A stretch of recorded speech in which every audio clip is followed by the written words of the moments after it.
thing.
Mahi are an interesting model species to work with, not only for their use in environmental toxicology issues, but as well as for sustainable seafood production because of their rapid growth and their efficient conversion of feed products into edible biomass.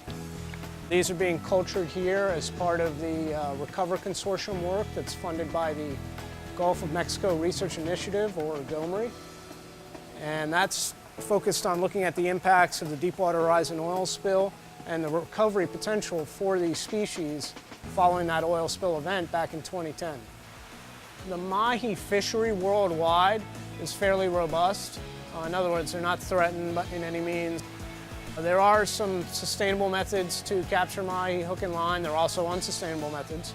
But what we see is with the growth in seafood consumption and the growth in human populations throughout the world, the fishery will not be able to support all these mouths that would like to have seafood.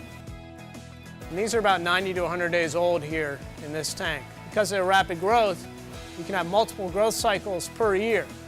So unlike some of the slower growing species that you see used in plate-sized preparations from a farm product, such as a Mediterranean sea bass, that takes 18 to 24 months to reach that size. Mahi, you get that plate size in 3 to 4 months.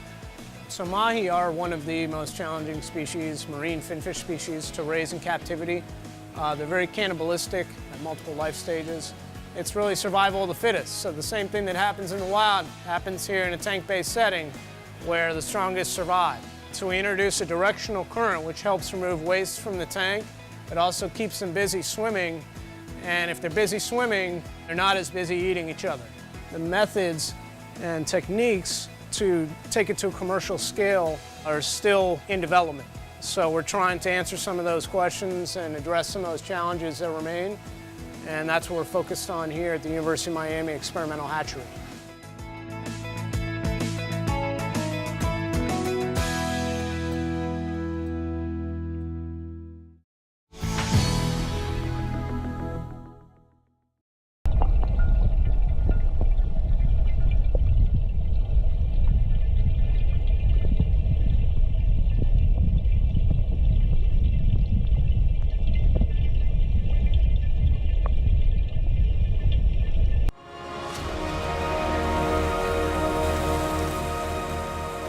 With an extra thrust from their tails, the flying fish get airborne once more.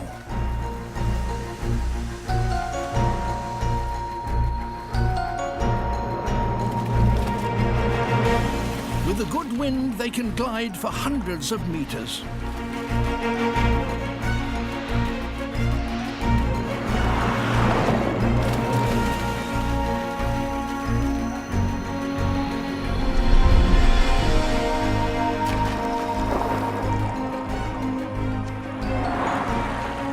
This is just what the frigate birds have been waiting for. When frigates join the hunt, the flying fish are literally caught between the devil and the deep blue sea.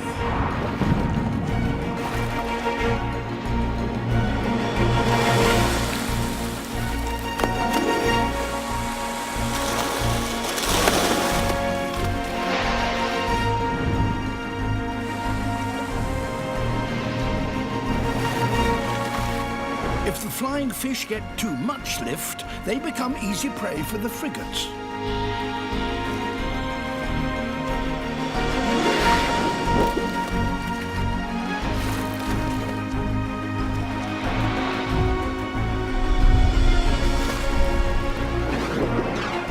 If they dive to evade attack from above,